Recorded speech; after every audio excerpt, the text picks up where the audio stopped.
Package આપવામાં આવ્યા છે, પણ હવે જોવાનું એ રહેશે કે માત્ર આ કાગળ પર રહેશે કે તેનું ઇમ્પ્લિમેન્ટેશન પણ થાય છે.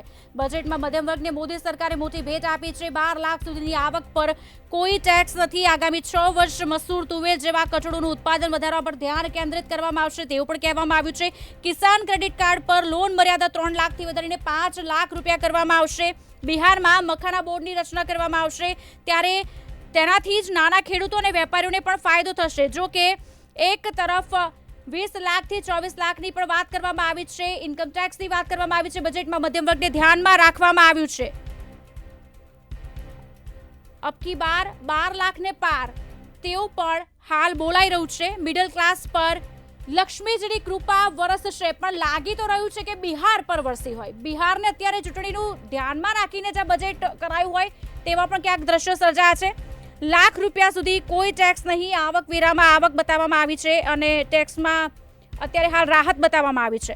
સીતારામને બજેટમાં બિહાર માટે નેશનલ ઇન્સ્ટિટ્યૂટ ઓફ ફૂડ ટેકનોલોજીની સ્થાપનાની જાહેરાત પણ કરી છે.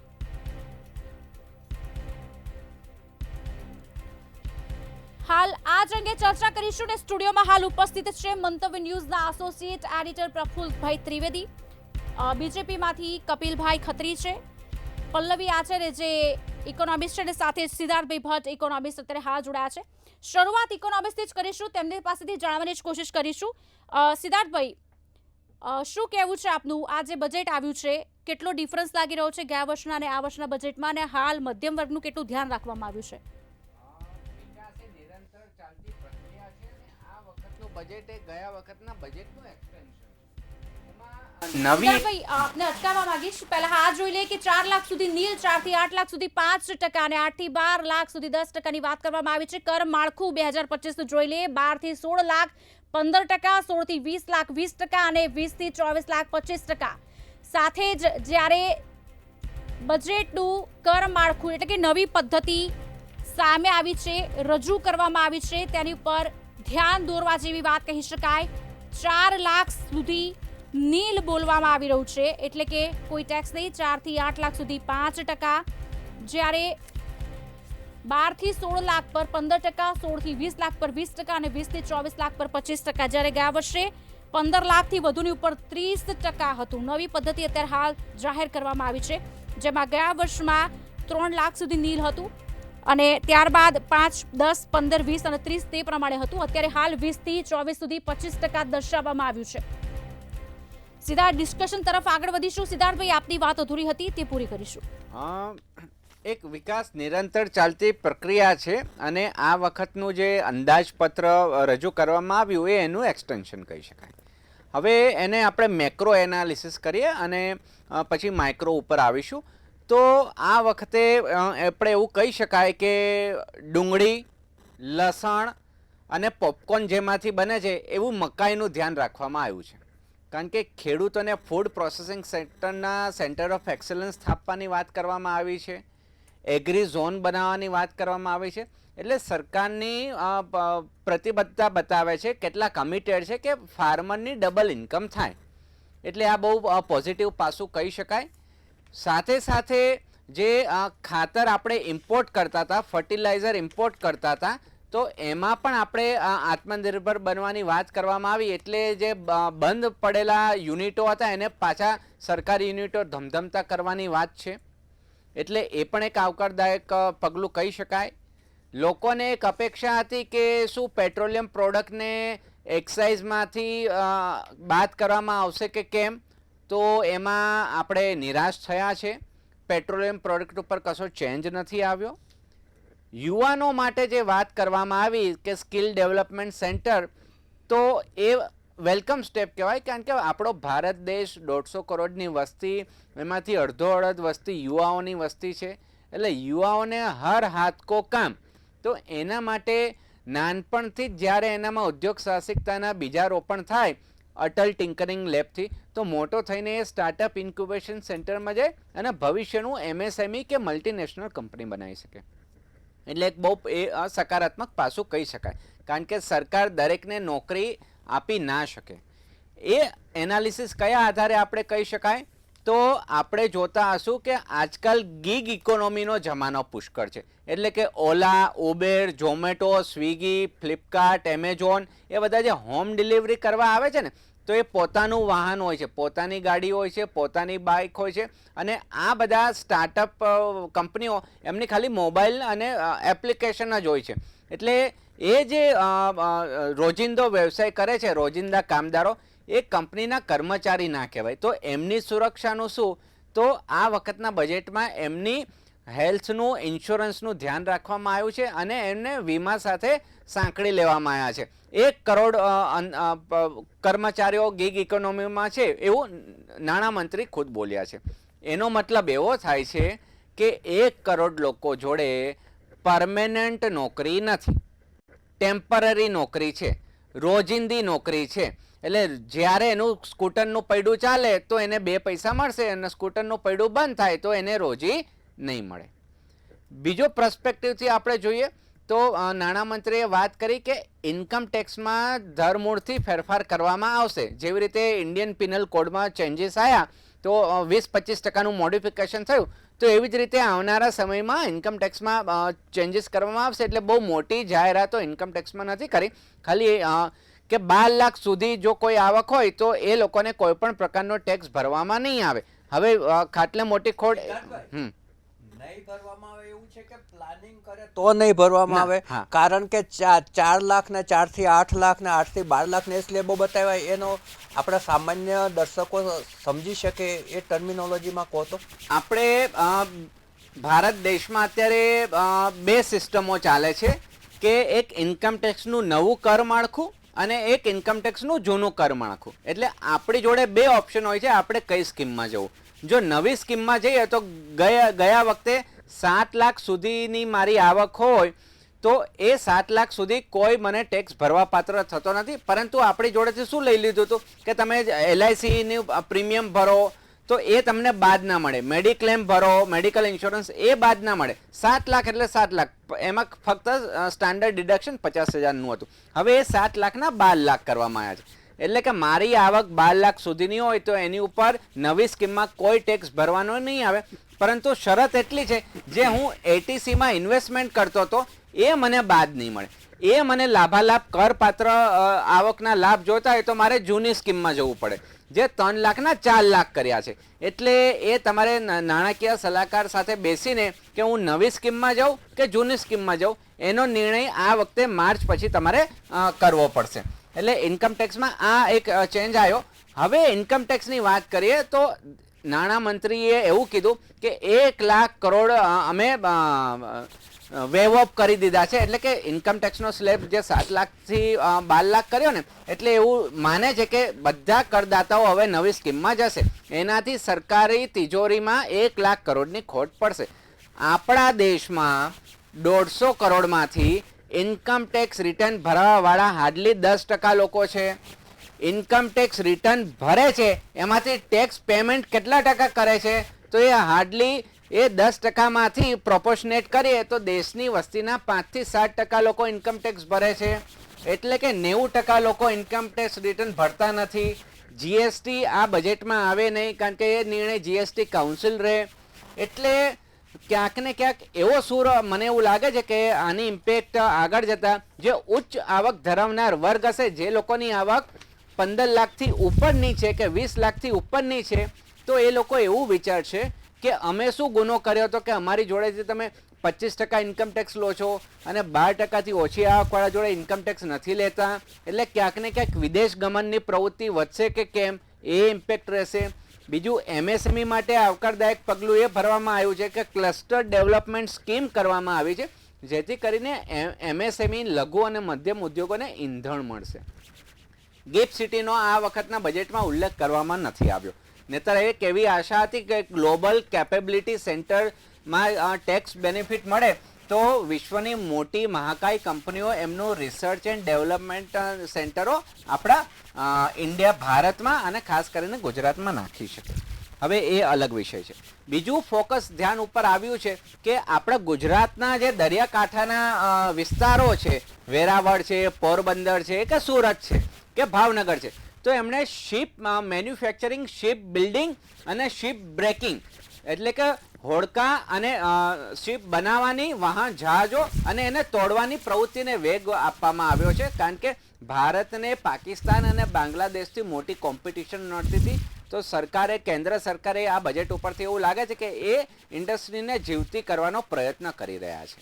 બીજું જે દરિયાઈ આપણો વેપાર છે કે ખેતીવાડીમાં દરિયાઈ પેદાશોનો પણ ઇન્ક્લુઝન આવતું હોય છે પરિભાષામાં. એટલે જે માછલા ઉદ્યોગ છે એને પણ વેગવંતું બનાવવા અને એક્સપોર્ટ ક્વોલિટી અંતર્ગત સી ફૂડ ઇન્ડસ્ટ્રી આગળ ચાલે એની ઉપર પણ ભાર આપવામાં આવ્યો છે, જેથી કરીને ભારતની જે પ્રદેશ છે આખો ભારત, એમાંથી 50% વસ્તી દરિયાકાંઠાના વિસ્તારોમાં છે કે 50% રાજ્યો દરિયાકાંઠાની રેન્જમાં આવે છે. એટલે દરિયાકાંઠાના ખેડૂતોની આવકમાં વધારો થાય, ટેકનોલોજી આવે, મોડર્નાઇઝેશન થાય, દરિયાઈ પ્રવૃત્તિ કરવા માટે મોડર્ન વેસલ્સ, હોડકાઓ વાપરે, તો એ બહુ આવકારદાયક પગલું કહી શકાય.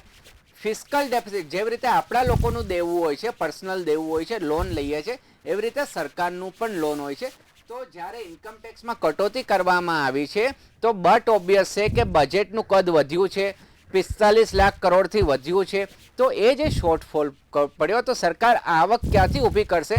તો આ વાત ઉલ્લેખ નથી થયો, પરંતુ અંદાજિત એવું કરી શકાય કે સરકારને જે આ નાણાં ભીડ પડી કે જે ખોટ આવી, તો એ સરકાર એટલું દેવું કરશે. એટલે 1 લાખ કરોડનું દેવું આપણા દેશ ઉપર વધ્યું એવું આપણે ઇન્ટરપ્રિટ કરી શકીએ છીએ.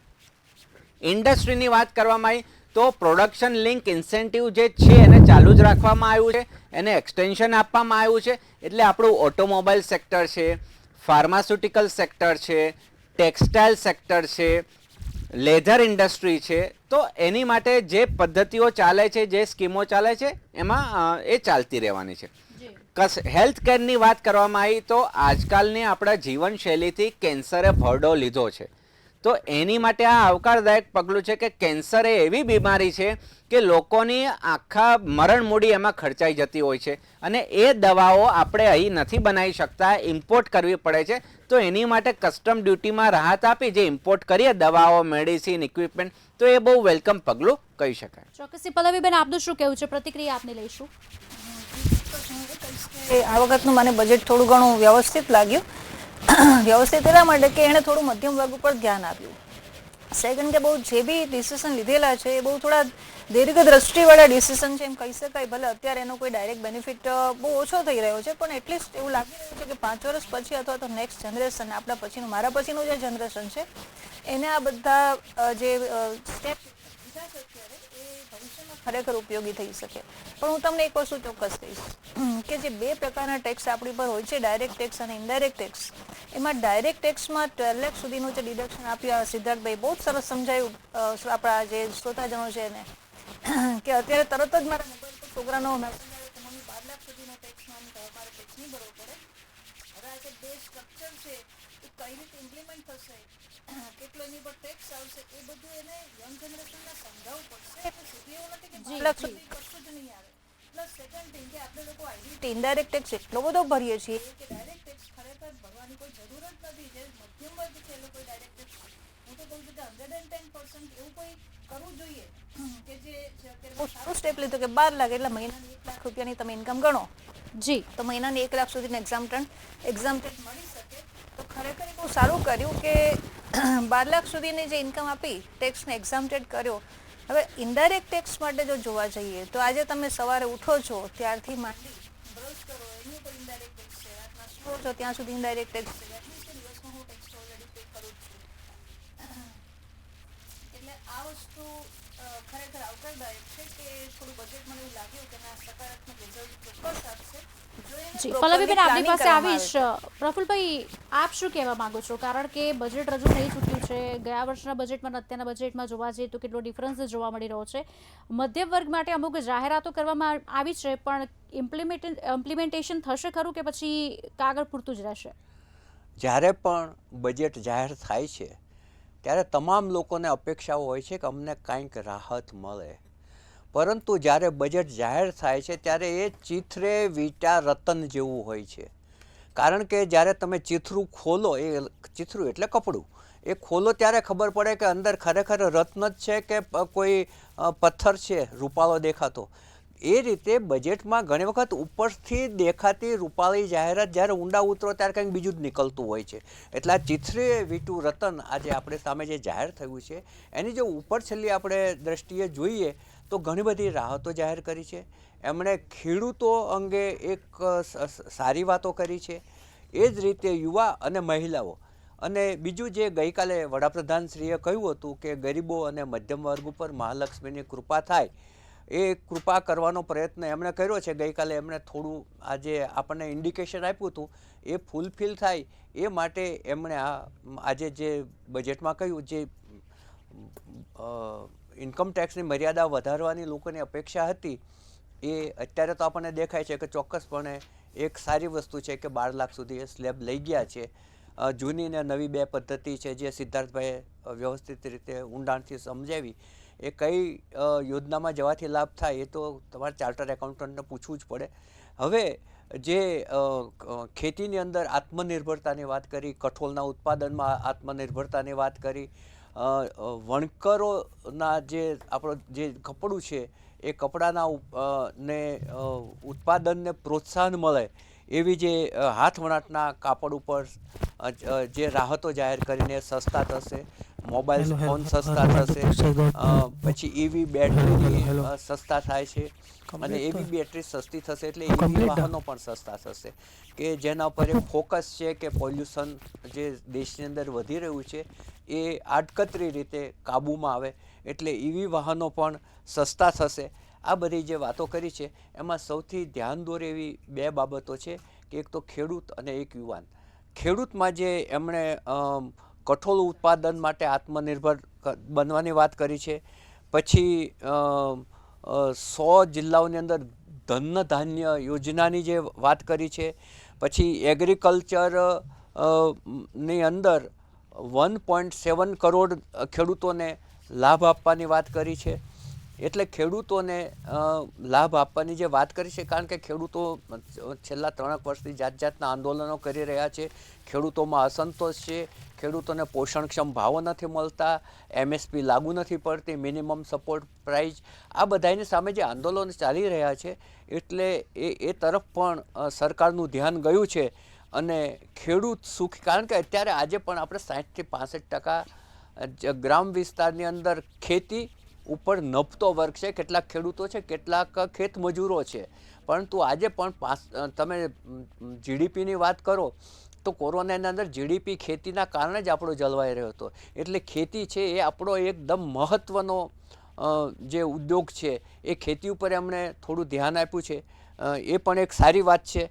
અત્યારે ઘણી બધી સ્વાસ્થ્યની પણ વાત કરી છે, નવી જે IIT ને ફેસિલિટીની વાત કરવાની છે, 5 IIT ને વધુ ઇન્ફ્રાસ્ટ્રક્ચર આપવામાં આવશે એની વાત કરી છે. આ બધી વાતો છે યુવા, મહિલા, ખેડૂતો એ લોકોના કેન્દ્રમાં રાખી અને ખાસ કરીને મધ્યમ વર્ગને, કારણ કે દેશના મધ્યમ વર્ગની અંદર એક પ્રકારનો અસંતોષ ઊભો થયો છે અને એ સરકાર પોતે પણ જાણે છે. એમની પાસે પણ રિપોર્ટ ગયેલા છે કે આજે મોંઘવારી, બેરોજગારી, ભ્રષ્ટાચાર, આ બધા પ્રશ્નોને કારણે મધ્યમ વર્ગ છે એ એક પીડિત વર્ગ જેવી સ્થિતિમાં આવી ગયેલો છે.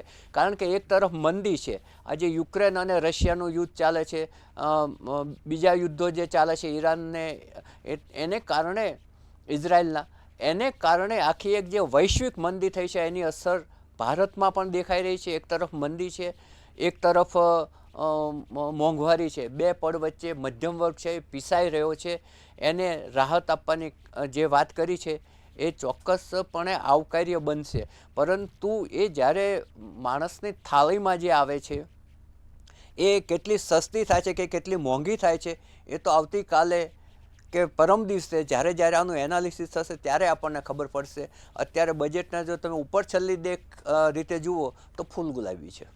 ચોક્કસથી ફૂલ ગુલાબી લાગી તો રહ્યું છે. કપિલભાઈ, આપને પૂછીશ કે નાણાં બિહાર પર વરસ્યા હોય ને અમુક વસ્તુમાં તેવું લાગી રહ્યું છે, કારણ કે આમાં કયું ફેક્ટર કામ કરી જાય છે એ તમને વધારે ખબર હશે તેવું ચોક્કસથી માની લઉં છું અહીંયા બેસીને. એક તરફ IIT, મખાના બોર્ડ છે, ગ્રીનફિલ્ડ એરપોર્ટ છે, એટલે ઘણી બધી જાહેરાતો બિહાર માટે ખાસ કરીને કરવામાં આવી છે. એક તરફ જ્યારે વિકાસ વર્સિસ ખેડૂત હોય તો ખેડૂતને આ વખતે તરત બજેટમાં સમાવેશ વધારે કરવામાં આવ્યો છે, જો કે ગયા બજેટમાં પણ કરવામાં તો આવ્યો જ હતો. કપિલભાઈ, ખેડૂતની વાત કરીએ તો ખેડૂત માટે ગવર્મેન્ટે સરસ મજાની સ્કીમ આપેલી છે, કિસાન ક્રેડિટ કાર્ડની સ્કીમ. કિસાન ક્રેડિટ કાર્ડની સ્કીમની અંદર નાબાર્ડ થ્રુ એ લોકોને જે ફાઇનાન્સ મળતું હતું, જેમાં 3 લાખ સુધી એ લોકોને વ્યાજનો દર હતો, જે 3% કે 4% લાગતો હતો, એ સ્ટેટ ગવર્મેન્ટ અને સેન્ટ્રલ ગવર્મેન્ટ બંનેની સ્કીમમાં એ લોકોને લાભ મળતો હતો, જેની 3 લાખ લિમિટ હતી. જે 1998માં અટલ બિહારી વાજપેયી સાહેબ KCC કાર્ડની સ્કીમ લાવ્યા હતા, અને જે અત્યારે જોઈએ તો એની સ્કીમ ને થોડીક એક્સપાન્ડ કરી અને 3 લાખની જગ્યાએ 5 લાખ લિમિટ કરેલી છે. વાત નંબર 1. વાત નંબર 2, ગવર્મેન્ટે ઘણા બધા સારા આની અંદર બજેટની અંદર લાવેલી છે. વચ્ચે આપને ડિસ્કસ કરીશું કે જે 5 લાખ સુધીની મળશે એનું વ્યાજના દર કેવા હશે, ખેડૂતને પોસાય તેવા હશે કે ઊંચા છે? બહુ જ સરસ પ્રશ્ન છે તમારો ત્રિવેદી સાહેબ. આની અંદર કેવું હોય છે કે ગવર્મેન્ટ છે ને બે જગ્યાએથી ફાઇનાન્સ મળતો હોય છે, સેન્ટ્રલ ગવર્મેન્ટ અને સ્ટેટ ગવર્મેન્ટમાંથી. નાબાર્ડ છે એ નાબાર્ડ ડિસ્ટ્રિક્ટ કોઓપરેટિવ બેંકને ફાઇનાન્સ આપે છે, અને district cooperative bank cooperative society through ફાર્મરને ફાઇનાન્સ આપે છે. જે 5 લાખ સુધીનું ફાઇનાન્સ છે એની અંદર સ્ટેટ અને સેન્ટ્રલ ગવર્મેન્ટ સુધી બંનેની સબસિડી કાઉન્ટ કરીએ તો ગુજરાતની જેટલી પણ DCCB છે એમાં ઘણી બધી DCCB 3% અને 4% સુધીનું ફાઇનાન્સ, એટલે એ લોકોને 3% અને 4% લેખે આ ફાઇનાન્સ પડે છે. એટલે આની અંદર તો જે બી ખેડૂત છે એમને સીધે ને સીધો જ ફાયદો છે. બીજી આગળ વાત કરું તો જે આ બજેટ છે, બજેટની અંદર બહુ જ સરસ રીતનો ટેક્સ સ્લેબની અંદર ફેરફાર કરવામાં આવ્યો છે, જે મારા સહકર્મીઓ સિદ્ધાર્થભાઈ, પલ્લવી મેડમ અને સાહેબ તમે પણ કીધું એ પ્રમાણે કે ઇકોનોમિક લેવલે આ બજેટ બહુ જ સારામાં સારું મિડલ ક્લાસને આવરી લેવાયું, અને એક આ પ્રજાલક્ષી બજેટ છે, જેની અંદર નાનામાં નાની વ્યક્તિઓનું ધ્યાન રાખીને જે રીતના ઇલેક્ટ્રિક આઇટમ જોઈએ તો ઇલેક્ટ્રિક આઇટમ ઉપર કસ્ટમ ડ્યુટી જે 5% હતી એ 2.5% કરવામાં આવી છે, જેના કારણે ઇલેક્ટ્રિક વ્હીકલ તથા મોબાઈલ ફોન પણ સસ્તા થશે. બીજું જોવા જઈએ તો MSME ઉપર પણ ધ્યાન આપવામાં આવેલું છે. ત્રીજું જોઈએ તો સ્ટાર્ટઅપ ઉપર 10,000 કરોડનું ફંડ ગવર્મેન્ટે અલોટ કરેલું છે. સ્ટાર્ટઅપ પર પણ રોજગારમાં તો ગયા વર્ષે એવું કીધું હતું કે 4.1 કરોડ યુવાનો છે, તેઓને સ્ટાર્ટઅપ અને નોકરીનું તમામ ધ્યાન રાખવામાં આવશે. આ વખતે પણ જાહેરાત કરવામાં આવી છે. ઇમ્પ્લિમેન્ટેશન કેટલું થયું છે ગયા વર્ષે આ વર્ષમાં? કપિલભાઈ, હું એમાં ઉમેરો કરું છું. એક તો સ્ટાર્ટઅપનું જે કેટલું મળતા હતા ને કેટલું વધાર્યું ને એથી યુવકોને કેટલો લાભ મળશે, અને એને કારણે બેરોજગારી જે છે એમાં કેટલો ઘટાડો થઈ શકશે, થોડું દર્શકો સમજી શકે એ રીતે સરળ ભાષામાં કહો. સ્ટાર્ટઅપ વિશે વાત કરું તો ગવર્મેન્ટ ઘણા બધા પગલાં લઈ રહી છે, જેની અંદર એ લોકોને ટ્રેડમાર્ક, કોપીરાઇટ, પેટન્ટ અને ઓછા વ્યાજે લોન મળે, સીડ ફંડિંગની લોન મળે, એની માટે ગવર્મેન્ટે વેરિયસ સ્કીમ બહાર પાડેલી જ છે, અને આ બજેટની અંદર પણ 10,000 કરોડ ફાળવ્યા છે, એ એના ભાગરૂપે જ હોઈ શકે છે. એમાં રોજગારી પર શું અસર થશે? રોજગારી પણ જો સ્ટાર્ટઅપ વધશે, કારણ કે 10,000 કરોડ આપેલા છે તો સ્ટાર્ટઅપની સંખ્યાઓ પણ વધશે, અને સ્ટાર્ટઅપની સંખ્યાઓ વધશે તો એની જોડે જોડે રોજગારીની પણ વધવાની 100% જરૂરિયાત થશે જ. સિદ્ધાર્થભાઈ, તમે સ્ટાર્ટઅપ સાથે જોડાયેલા છો, તો આ જ પ્રશ્નનો જવાબ તમે વધુ ડિટેલમાં આપશો. સ્ટાર્ટઅપની ઇકોસિસ્ટમ છે ને સમગ્ર ભારતની દૃષ્ટિકોણથી જોઈએ ને તો ગુજરાતમાં સારી છે, કર્ણાટકામાં સારી છે, મહારાષ્ટ્રમાં સારી છે. હવે એમાં હું જો કોલેજમાં ભણતો હોઉં તો મને શું અસર થશે? તો મને એક્સપેરિમેન્ટ કરવા માટે, રિસર્ચ કરવા માટે, મારું જે સપનું છે એને સિદ્ધ કરવા માટે મારે કોઈની જોડે હાથ લંબાવવો નહીં પડે. મારા સપનાની પાંખો કપાશે નહીં, પરંતુ સરકારે એને ઉડવા માટે પાંખો આપી કહ્યું હોય. 1.5 લાખ સુધીની એને મર્યાદા છે કે 1.5 લાખ સુધીની ગ્રાન્ટ મળે. હવે આટલા યુવાનોમાં જેમ જેમ જાગૃતિ ફેલાય છે એમ વધારે લોકો સ્ટાર્ટઅપમાં આવવા પ્રેરાશે, એટલે સરકારે ફંડ ઓફ ફંડ 10,000 કરોડ કેન્દ્ર સરકાર વધારે ઠાલવી રહી છે. માની લો ગુજરાત છે તો ગુજરાત સરકારે 500 કરોડ ફાળવ્યા હોય, હવેના ગુજરાત સરકારના બજેટમાં એ ધ્યાન ઉપર આપણને આવશે. તો યુવા ઉદ્યોગ સાહસિકોને એના સપના પૂરા કરવા માટે આ આવકારદાયક છે કે એને હવે ફંડની કમી નહીં પડે. તમે પ્રોજેક્ટ લાવો, આઈડિયા લાવો અને પૈસા લઈ જાઓ. પરંતુ અહીંયા કરવા એવું જેવું હતું કે MSME ને સ્ટાર્ટઅપ સાથે સાંકળવા જેવું હતું કે જે સ્ટાર્ટઅપ MSME ને અંડરમાં તાલીમ લે કે 2 મહિનાની ઇન્ટર્નશિપ કરે અને પછી એને સ્ટાર્ટઅપનો ફંડ આપવામાં આવે તો સક્સેસ રેશિયો વધી જાય. અત્યારે શું થાય છે કે સરકાર ગ્રાન્ટ આપે છે, ગ્રાન્ટ એટલે પૈસા પાછા નહીં આપવાના, તો એક આ પેચીદો પ્રશ્ન છે. જી, સમયનો અભાવ છે. કપિલભાઈ, પ્રફુલ્લભાઈ, પલ્લવીબેન અને સિદ્ધાર્થભાઈ, આપ તમામનો આભાર ડિબેટમાં જોડાયા તે બદલ. અત્યારે બસ આટલું જ. વધુ સમાચાર માટે આપ જોતા રહો મંતવ્ય ન્યૂઝ. મને રજા આપશો. નમસ્કાર.